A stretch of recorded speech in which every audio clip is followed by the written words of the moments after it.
வணக்கம். சுப்ரீம் செய்திகளுக்காக இரா செல்வமணி. இன்றைய முதன்மை செய்திகள்.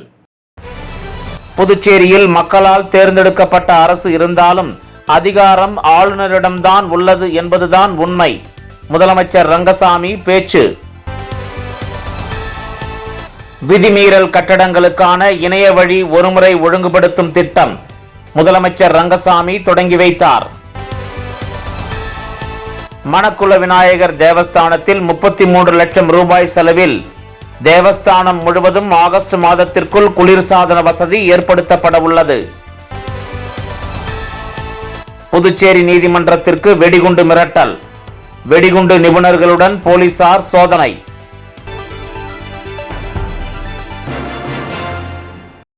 புதுச்சேரியில் மக்களால் தேர்ந்தெடுக்கப்பட்ட அரசு இருந்தாலும் அதிகாரம் ஆளுநரிடம்தான் உள்ளது என்பதுதான் உண்மை என முதலமைச்சர் ரங்கசாமி தெரிவித்துள்ளார்.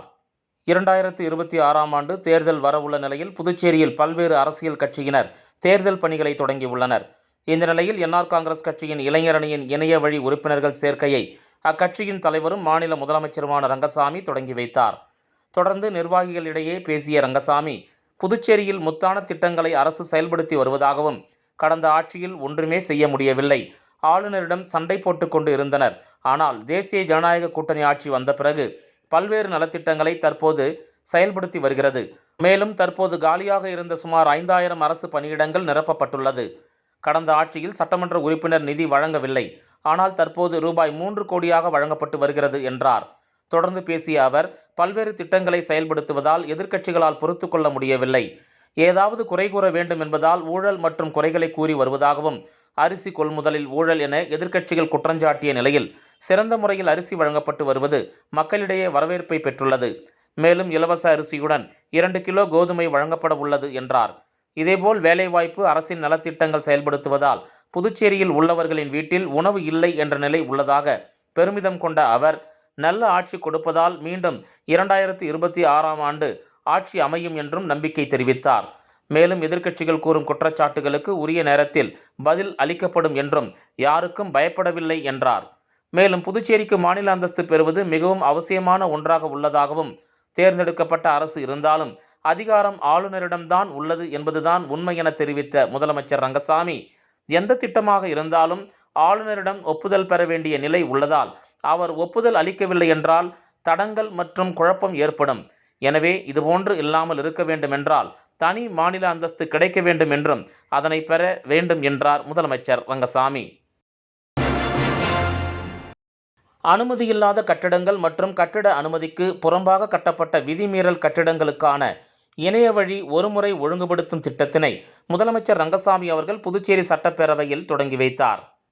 இந்த நிகழ்ச்சியில் சட்டப்பேரவைத் தலைவர் செல்வம், பொதுப்பணித்துறை அமைச்சர் லட்சுமி நாராயணன், சட்டமன்ற உறுப்பினர் பாஸ்கர் என்கிற தட்சிணாமூர்த்தி, அரசு செயலர் வீட்டு வசதி நகர மற்றும் கிராம அமைப்பு கேசவன், தலைமை நகர அமைப்பாளர் வீரசெல்வம், தேசிய தகவலியல் மையத்தின் மாநில தகவலியல் அதிகாரி திரு மகேஷ் எம் ஹல்யால், புதுச்சேரி நகர அமைப்பு குழுமத்தின் உறுப்பினர் செயலர் திரு வி புவனேஸ்வரன் ஆகியோர் நிகழ்ச்சியின் போது உடனிருந்தனர். புதுச்சேரி அருள்மிகு மணக்குள விநாயகர் தேவஸ்தானத்தில் பக்தர்களின் நலன் கருதியும் பக்தர்கள் மற்றும் பொதுமக்களின் வேண்டுகோளை ஏற்றும் 33 லட்சம் ரூபாய் செலவில் எல்ஜி நிறுவனத்தின் வாயிலாக தேவஸ்தானம் முழுவதும் 2025 ஆகஸ்ட் மாதத்திற்குள் குளிர்சாதன வசதி ஏற்படுத்தப்பட உள்ளது. மேலும் பக்தர்கள், உற்சவதாரர்கள் மற்றும் பொதுமக்கள் அளித்த நன்கொடை தொகை போக மீதமுள்ள தொகை தேவஸ்தான நிதியிலிருந்து மேற்கொள்ளப்பட உள்ளது. அருள்மிகு மணக்குள விநாயகர் தேவஸ்தானம் முழுவதும் குளிர்சாதன வசதி ஏற்படுத்துவதற்காகவும் செலவில் 1/3 ஒரு பகுதியான ரூபாய் 11.90 லட்சத்தினை புதுச்சேரி யூகோ பிரதான கிளையின் வாயிலாக நன்கொடையாக வழங்கப்பட்டது. இதற்கான காசோலையை சட்டப்பேரவைத் தலைவர் செல்வம், பொதுப்பணித்துறை அமைச்சர் லட்சுமி நாராயணன் ஆகியோரது முன்னிலையில் யூகோ வங்கியின் மண்டல மேலாளர் முதலமைச்சர் ரங்கசாமி அவர்களிடம் வழங்கினார். அந்த காசோலையினை முதலமைச்சர் ரங்கசாமி அவர்கள் கோயில் நிர்வாக அதிகாரி பழனியப்பன் அவர்களிடம் ஒப்படைத்தார். எல்ஜி நிறுவனத்தினர், யூகோ வங்கி கிளை மேலாளர் மற்றும் அதிகாரிகள், கோயில் சிவாச்சாரியார்கள் மற்றும் ஆலய பணியாளர்கள் இந்த நிகழ்ச்சியின் போது உடனிருந்தனர். புதுச்சேரி நீதிமன்றத்திற்கு வெடிகுண்டு மிரட்டல் விடுக்கப்பட்டது. இதனையடுத்து வெடிகுண்டு நிபுணர்கள் மற்றும் போலீசார் சோதனை மேற்கொண்டனர். புதுச்சேரி கடலூர் சாலையில் உள்ள ஒருங்கிணைந்த நீதிமன்றத்திற்கு வெடிகுண்டு மிரட்டல் வந்துள்ளது. இமெயில் மூலம் வந்த இந்த வெடிகுண்டு மிரட்டலை தொடர்ந்து மோப்பனாய் மற்றும் வெடிகுண்டு நிபுணர்களுடன் போலீசார் சோதனையில் ஈடுபட்டனர். நீதிமன்ற வளாகம், வழக்கறிஞர்கள் அறை, நீதிபதிகள் அறை மற்றும் நீதிமன்றங்கள் என அனைத்து பகுதிகளிலும் போலீசார் சோதனையிட்டனர். இந்த சோதனையில் எந்த ஒரு வெடிபொருளும் சிக்கவில்லை. இதனால் வழக்கமான வெடிகுண்டு பொருளை என போலீசார் முடிவு செய்துள்ளனர். இருப்பினும் கூடுதல் போலீஸ் பாதுகாப்பு நீதிமன்ற வளாகத்தில் போடப்பட்டுள்ளது. நடிகர் திலகம் செவாலியே சிவாஜி கணேசன் அவர்களின் நினைவு நாள் புதுச்சேரி அரசு சார்பில் அனுசரிக்கப்பட்டது. இதனையொட்டி கிழக்கு கடற்கரை சாலை, கருவடிக்குப்பம் சாலை சந்திப்பில் அமைந்துள்ள அவரது திருவுருவச் சிலைக்கு சட்டப்பேரவைத் தலைவர் செல்வம், பொதுப்பணித்துறை அமைச்சர் லட்சுமி நாராயணன், சட்டப்பேரவை துணைத் தலைவர் ராஜவேலு, சட்டமன்ற உறுப்பினர் ஆர். பாஸ்கர் என்கிற தட்சிணாமூர்த்தி ஆகியோர் மாலை அணிவித்து மரியாதை செலுத்தினர். புதுச்சேரி தருமாபுரியில் இயங்கி வரும் SRM வித்யா மந்திர் மேல்நிலைப் பள்ளியில் போதை மற்றும் புகையிலை விழிப்புணர்வு பேரணி நடைபெற்றது. இவ்விழாவினை மேட்டுப்பாளையம் உதவி ஆய்வாளர் கோவிந்தன் தொடங்கி வைத்து மாணவர்களிடம் போதைப் பொருட்களின் ஆபத்தையும் அதனை உட்கொண்டால் ஏற்படும் விளைவுகளையும் விளக்கி விழிப்புணர்வை கொடுத்தார். இந்த நிகழ்ச்சிக்கு JCI பாண்டிச்சேரி தலைவர் JC அருண்குமார் அப்பாதுரை தலைமை தாங்கினார். இந்த பேரணி பள்ளி வளாகத்தில் தொடங்கி ஐயன்குட்டிப்பாளையம் வரை சென்றனர். இப்பேரணியில் 200 மாணவ மாணவிகளும் ஆசிரியைகளும் கலந்து கொண்டனர். இந்த நிகழ்ச்சியில் கலந்து கொண்டவர்களை பள்ளியின் தாளாளர் ஆனந்த் சால்வை அணிவித்து கௌரவித்தார். பேரணிக்கான ஏற்பாடுகளை பள்ளி முதல்வர் திருமதி ஜான்சி ராணி செய்திருந்தார்.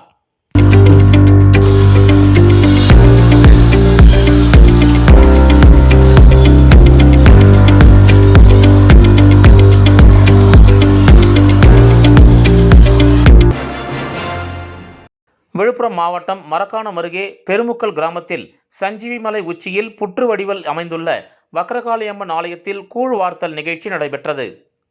விழுப்புரம் மாவட்டம் மரக்காணம் அருகே உள்ள பெருமுக்கல் கிராமத்தில் 1000 ஆண்டுகள் தொன்மை வாய்ந்த சோழர் காலத்தில் சஞ்சீவி மலை உச்சியில் கட்டப்பட்ட முக்தியா ஜலேஸ்வரர் ஆலயம் அமைந்துள்ளது. இந்த ஆலயத்தின் அருகில் புற்று வடிவிலான வக்ரகாளியம்மன் ஆலயம் அமைந்துள்ளது. இந்த ஆலயத்தில் ஆடி மாத முதல் ஞாயிற்றுக்கிழமை அன்று அம்மனுக்கு சிறப்பு பூஜைகள் செய்யப்பட்டு கூழ்வார்த்தல் நிகழ்ச்சி நடைபெற்றது. இதனைத் தொடர்ந்து முக்தியாஜால ஈஸ்வரிக்கு சிறப்பு பூஜை செய்யப்பட்டு தீப ஆராதனை காண்பிக்கப்பட்டது. இதில் திரளான பக்தர்கள் கலந்து கொண்டு சாமி தரிசனம் செய்தனர். இவ்விழாவில் கலந்து கொண்ட பக்தர்களுக்கு புற்று வடிவிலான வக்ரகாளியம்மன் மீது சாற்றப்பட்டிருந்த தாலி கயிறு, மஞ்சள், குங்குமம், வளையல், எலுமிச்சம்பழம் உள்ளிட்டவை பிரசாதமாக பெற்று சென்றனர். இதனை பெற்று சென்றவர்கள் குழந்தையில்லா தம்பதியருக்கு உடனடியாக புத்திர பாக்கியம், திருமண தடை, கடன் தொல்லை உள்ளிட்ட பல்வேறு பிரச்சனைகள் தீர்வதாகவும் இப்பகுதி மக்களால் கூறப்படுகிறது. மேலும் இந்த நிகழ்ச்சிக்கான ஏற்பாட்டினை ஆனந்த குடில் அறக்கட்டளையின் நிறுவனர் சக்கரவர்த்தி அவர்கள் செய்திருந்தார்.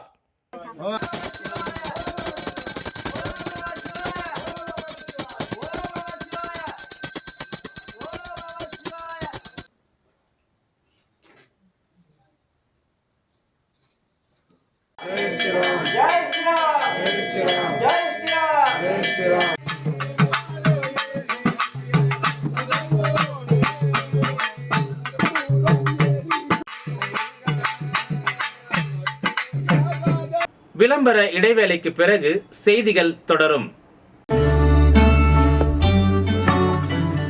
புது உலகம், புது வாழ்க்கை, அதை ஒரு இளவரசியைப் போல கடந்து செல்லணும். அதுக்கு நம்மளை அலங்கரிக்க முகல் காலகட்டத்தின் கலாச்சாரத்தை தழுவி அற்புதமான தங்க நகைகளை மெஹஃபில் கலெக்ஷனாக உருவாக்கி தருது ஜோசா லூகாஸ். மெஹஃபில், இனி மனங்களை வெல்லலாம். Mehfil, classical Mughal design jewelry from Josa Lucas. புது உலகம், புது வாழ்க்கை, அதை ஒரு இளவரசியைப் போல கடந்து செல்லணும்.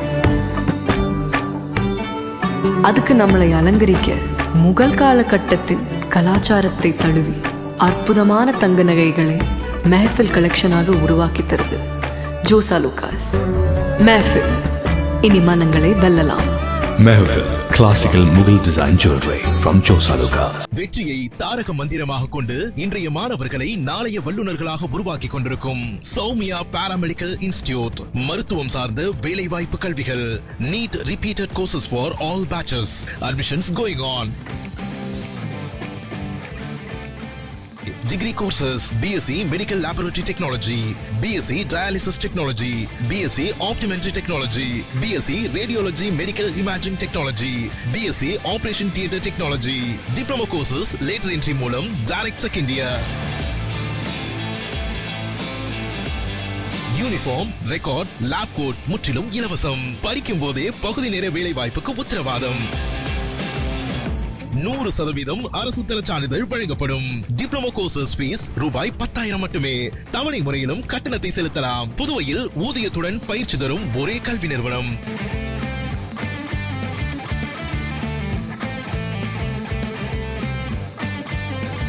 நமது Soumya paramedical institute number 7 Koodapakkam main road Villianur bypass Puducherry.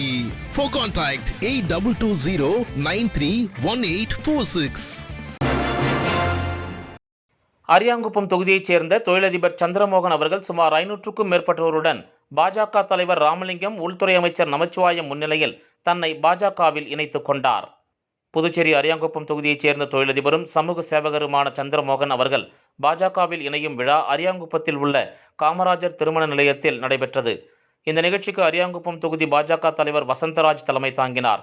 அதனைத் தொடர்ந்து தொழிலதிபர் சந்திரமோகன் அவர்கள் சுமார் 500க்கும் மேற்பட்ட தனது ஆதரவாளர்களுடன் பட்டாசு வெடித்து மேலதாளங்கள் முழங்க மிக பிரம்மாண்டமாக பாஜக தலைவர் ராமலிங்கம், உள்துறை அமைச்சர் நமச்சிவாயம் முன்னிலையில் தன்னை பாஜகவில் இணைத்துக் கொண்டார். அதனைத் தொடர்ந்து தொழிலதிபர் சந்திரமோகன் அவர்களுக்கு பாஜக தலைவர் ராமலிங்கம், அமைச்சர் நமச்சிவாயம், அமைச்சர் ஜான்குமார், சட்டமன்ற உறுப்பினர் செல்வம் ஆகியோர் சால்வை அணிவித்து சந்திரமோகன் அவர்களுக்கு வாழ்த்துக்கள் தெரிவித்தனர். அதேபோல் பாஜக பல்வேறு அணி நிர்வாகிகள், தொகுதி பொறுப்பாளர்கள் மற்றும் தொண்டர்கள், அரியாங்குப்பம் பகுதி மக்கள் என திரளாக கலந்து கொண்டு சந்திரமோகன் அவர்களுக்கு வாழ்த்துக்களை தெரிவித்து சிறப்பித்தனர். அதனைத் தொடர்ந்து விழாவிற்கு வந்திருந்த அனைவருக்கும் பிரியாணி விருந்து வழங்கப்பட்டது. புதுச்சேரி நல்லவாடு மீனவ கிராமத்தில் கோயில் திருவிழா நடத்துவதில் இருதரப்பு பஞ்சாயத்து மீனவர்களிடையே மோதல் ஏற்படும் சூழ்நிலை ஏற்பட்டுள்ளதால் ஒரு தரப்பினர் கோயில் திருவிழாவை நடத்த அரசு அனுமதிக்க கூடாது என்றும், மறுதரப்பு மீனவர்கள் திருவிழா செய்வதற்கு அனுமதி வழங்க வேண்டும் என்றும் அரசுக்கு கோரிக்கை விடுத்துள்ளனர். புதுச்சேரி தவளக்குப்பத்தை அடுத்துள்ள நல்லவாடு மீனவர் கிராமத்தில் வடக்கு பஞ்சாயத்து செயல்பட்டு வந்த நிலையில் தற்போது தெற்கு, வடக்கு என இரு மீனவ பஞ்சாயத்து செயல்பட்டு வருகிறது. அதில் தமிழக பகுதியில் வசிப்பவர்கள் வடக்கு பஞ்சாயத்திலும், புதுச்சேரியில் வசிப்பவர்கள் தெற்கு பஞ்சாயத்தாக செயல்பட்டு வருகின்றனர். இந்த நிலையில் நல்லவாடு மீனவர் கிராமத்தில் உள்ள அருள்மிகு தில்லையம்மன் கோயிலுக்கு வடக்கு பகுதியைச் சேர்ந்த மீனவர்கள் கடந்த 80 ஆண்டுகளாக திருவிழா நடத்தி வரும் நிலையில் கடந்த வைகாசி மாதம் அம்மன் கோயில் மற்றும் தில்லையம்மன் கோயிலில் திருவிழா நடைபெற்று முடிந்தது. தற்பொழுது புதிய பஞ்சாயத்தாக உள்ள மீனவர்களின் தில்லை அம்மன் கோயிலுக்கு வருகின்ற 24ஆம் தேதி கொடியேற்று விழாவும் மறுநாள் பால்குடம் அபிஷேகம் நடத்தப்போவதாக புதுச்சேரி பகுதியான தெற்கு பஞ்சாயத்தைச் சேர்ந்தவர்கள் நோட்டீஸ் அடித்து விநியோகம் செய்துள்ளனர். இதனை அறிந்த தமிழக பகுதி வடக்கு பஞ்சாயத்தார்கள் கடுமையாக எதிர்ப்பு தெரிவித்ததால் இரு தரப்புக்கும் இடையே பதட்டமான சூழ்நிலை ஏற்பட்டது. இதனையடுத்து போலீஸ் சூப்பரண்ட் பக்தவச்சலம் மற்றும் தாசில்தார் பிருத்வி உள்ளிட்ட அதிகாரிகள் முன்னிலையில் இருதரப்பு மீனவர்களிடையே அரியாங்குப்பம் தனியார் திருமண மண்டபத்தில் கடந்த திங்கட்கிழமை பேச்சுவார்த்தை நடத்தப்பட்டு சமாதானம் செய்யப்பட்டது. இந்த நிலையில் புதுச்சேரியை சேர்ந்த தெற்கு பகுதி பஞ்சாயத்தார்கள் கோயில் திருவிழா நடத்த முனைப்பு காட்டி வரும் நிலையில் நல்லவாடு மீனவ கிராமத்தின் தமிழக பகுதியான வடக்கு பகுதி பஞ்சாயத்தார்களின் அவசர ஆலோசனை கூட்டம் நல்லவாடு பகுதியில் இன்று காலை நடைபெற்றது. இதில் வடக்கு பகுதி மீனவர்கள் திரளாக கலந்து கொண்டு ஆலோசனை மேற்கொண்டனர். பின்னர் செய்தியாளர்களிடம் பேசிய வடக்கு பகுதி மீனவ பஞ்சாயத்தார்கள் தங்களுடைய பகுதியில் இதுவரை எந்த பிரச்சனையும் இல்லாமல் ஒற்றுமையாக நாங்கள் வாழ்ந்து வருகின்றோம். என்னுடைய பிள்ளைகள் சிறப்பாக கல்வி கற்று அரசு மற்றும் தனியார் நிறுவனங்களில் வேலை செய்கிறார்கள். இந்த நேரத்தில் தற்பொழுது புதுச்சேரி பகுதியில் வசிக்கும் மீனவர்கள் ஒரு சிலர் கிராமத்தில் கலவரத்தை ஏற்படுத்த வேண்டும் என்ற நோக்கத்தில் செயல்படுவதாகவும், இதுகுறித்து பலமுறை சட்டமன்ற உறுப்பினர் காவல்துறைக்கு தகவல் தெரிவித்தும் எந்தவித நடவடிக்கையும் எடுக்கவில்லை. எனவே வருகின்ற 24ஆம் தேதி நடைபெறவுள்ள திருவிழா எக்காரணம் கொண்டும் நடைபெறக்கூடாது. அப்படி நடைபெற்றால் ஊரில் மிகப்பெரிய பதட்டமான சூழ்நிலை ஏற்படும். எனவே அதிகாரிகள் உரிய நடவடிக்கை எடுக்க வேண்டும் என கேட்டுக்கொண்டனர்.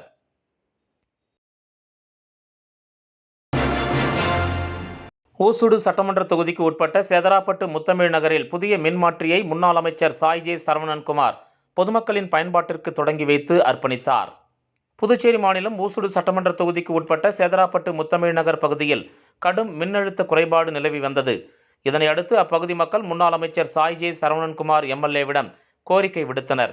இதனைத் தொடர்ந்து முன்னாள் அமைச்சர் சாய் ஜே சரவணன்குமார் தீவிர முயற்சியால் புதியதாக 200 கிலோவாட் கொண்ட மின் மாற்றியை ரூபாய் 20,94,546 ரூபாய் மதிப்பீட்டில் அமைத்து பொதுமக்களின் பயன்பாட்டிற்கு இயக்கி வைத்தார். இந்த நிகழ்ச்சியில் மின்துறை செயற்பொறியாளர் ஸ்ரீதரன், உதவி பொறியாளர் செல்வபாண்டியன், மின்துறை ஊழியர்கள் மற்றும் தொகுதி ஒருங்கிணைப்பாளர் சாய்ஜே தியாகராஜன், ஊர் முக்கியஸ்தர்கள் புருஷோத்தமன், தேவராசு, ஏழுமலை, ராஜாஜி, பாஸ்கரன், சதாசிவம், சீனு, செல்வம், தேவா, மின்துறை பொறுப்பாளர் ஆனந்த் உட்பட பாஜக நிர்வாகிகள், பொதுமக்கள் என ஏராளமானோர் கலந்து கொண்டு விழாவினை சிறப்பித்தனர். இதனைத் தொடர்ந்து முன்னாள் அமைச்சர் சாய்ஜே சரவணன்குமார் சேதராப்பட்டு முத்தமிழ் நகர் முழுவதும் சென்று கள ஆய்வு மேற்கொண்டு பொதுமக்களின் குறைகளை கேட்டறிந்தார். மேலும் நடைபெற்று வரும் அடிப்படை வசதிகளின் பணிகளையும் அவர் பார்வையிட்டார். பொதுமக்கள் தங்களின் கோரிக்கைகளை முன்னாள் அமைச்சரிடம் தெரிவித்தனர். இதனைத் தொடர்ந்து அமைச்சர் பேசுகையில், அனைத்து அடிப்படை வசதிகளும் முடிக்கப்பட்டுள்ளது என்றும் மேற்கொண்டு ஏதேனும் இருந்தால் பொதுமக்கள் தன்னிடம் தெரிவிக்குமாறும் தெரிவித்தார்.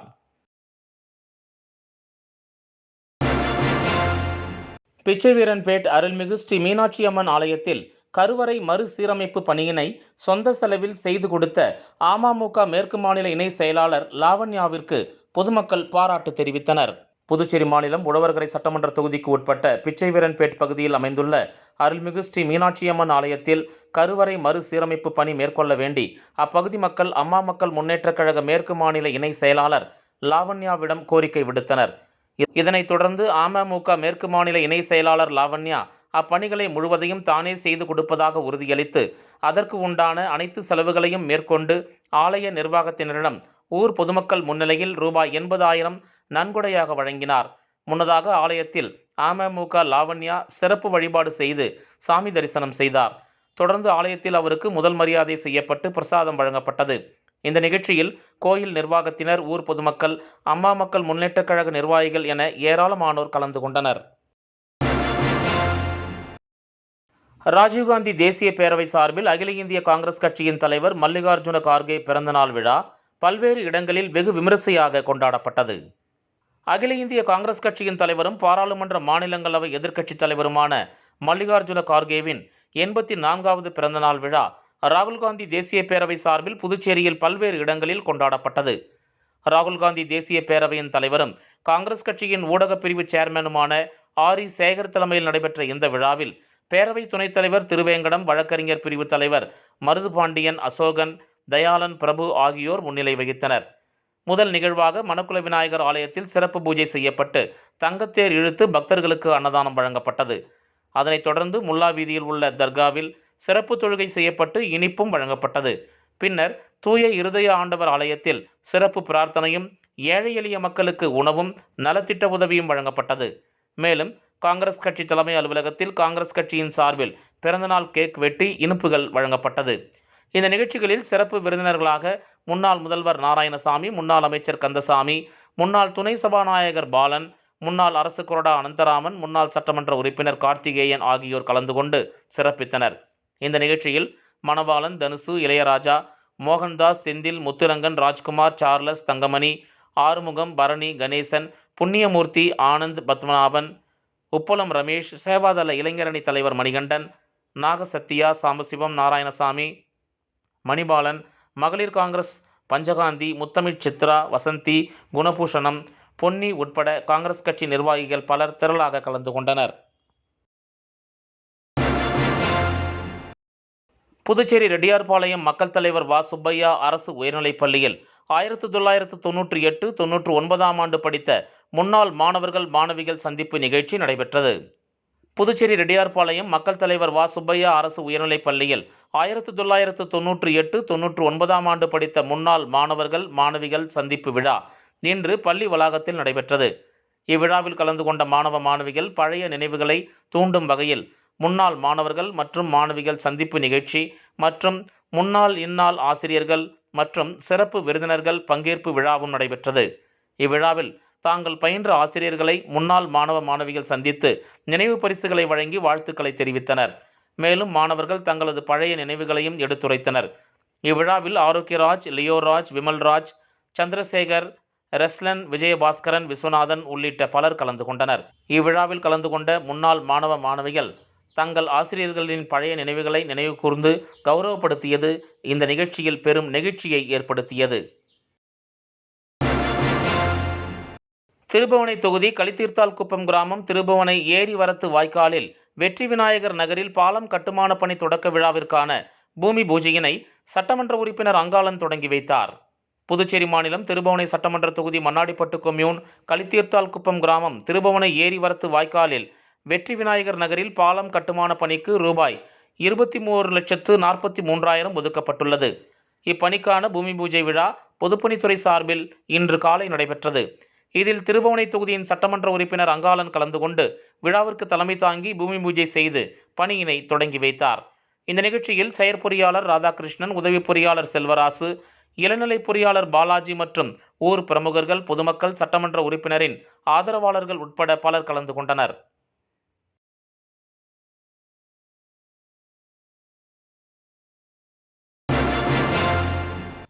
முதலமைச்சர் நல்லாசையுடன் அகில இந்திய என்ஆர் காங்கிரஸ் இளைஞரணி மாநில தலைவர் KSP ரமேஷ் அவர்கள் தலைமையில் நடைபெற்ற அகில இந்திய என்ஆர் காங்கிரஸ் இளைஞரணி உறுப்பினர் சேர்க்கை துவக்க விழாவிற்கு அரியாங்குப்பம் தொகுதி இளைஞரணி சார்பில் தொகுதி இளைஞரணி தலைவர் RV மணிகண்டன் தலைமையில் சுமார் 200க்கும் மேற்பட்ட இளைஞர்கள் இருசக்கர வாகனத்தில் ஊர்வலமாக சென்று கலந்து கொண்டனர். இருசக்கர வாகன பேரணியை தொகுதி சட்டமன்ற உறுப்பினர் பாஸ்கர் என்கிற தட்சிணாமூர்த்தி துவக்கி வைத்தார். இந்த நிகழ்ச்சிக்கு அகில இந்திய என்ஆர் காங்கிரஸ் தொகுதி தலைவர் முருகராஜ் முன்னிலை வகித்தார். நிகழ்ச்சியில் தொகுதி செயலாளர் செல்வகுமார், கிராம பஞ்சாயத்து தலைவர்கள் சக்திவேல், வீராம்பட்டினம் பரசுராமன் மற்றும் இளைஞரணி நிர்வாகிகள், மாவட்ட பொருளாளர் வேலு, மாவட்ட செயலாளர் வீராம்பட்டினம் சசிகுமார், மாவட்ட துணைத் தலைவர் முரளி, தொகுதி துணைத் தலைவர்கள் ஆனந்தன், பிரபு, குமார், ராஜா, கார்த்திக், தொகுதி பொதுச் செயலாளர் நித்யானந்தம், தொகுதி பொருளாளர் பழனி, தொகுதி செயலாளர்கள் முருகன், சரவணன், சதீஷ், வசந்த், மகேந்திரன், விக்னேஷ், துணை செயலாளர்கள் போர் மன்னன், பிரபுராம், வினோத், தேவா, விக்னேஷ், தொண்டரணி சதீஷ் மற்றும் அரியாங்குப்பம் தொகுதி இளைஞர்கள் பலர் கலந்து கொண்டனர். மீண்டும் முதன்மை செய்திகள். புதுச்சேரியில் மக்களால் தேர்ந்தெடுக்கப்பட்ட அரசு இருந்தாலும் அதிகாரம் ஆளுநரிடம்தான் உள்ளது என்பதுதான் உண்மை. முதலமைச்சர் ரங்கசாமி பேச்சு. விதிமீறல் கட்டடங்களுக்கான இணைய வழி ஒருமுறை ஒழுங்குபடுத்தும் திட்டம் முதலமைச்சர் ரங்கசாமி தொடங்கி வைத்தார். மணக்குள விநாயகர் தேவஸ்தானத்தில் 33 லட்சம் ரூபாய் செலவில் தேவஸ்தானம் முழுவதும் ஆகஸ்ட் மாதத்திற்குள் குளிர்சாதன வசதி ஏற்படுத்தப்பட உள்ளது. புதுச்சேரி நீதிமன்றத்திற்கு வெடிகுண்டு மிரட்டல். வெடிகுண்டு நிபுணர்களுடன் போலீசார் சோதனை. இந்த செய்தி அறிக்கை இத்துடன் நிறைவு பெறுகிறது. வணக்கம்.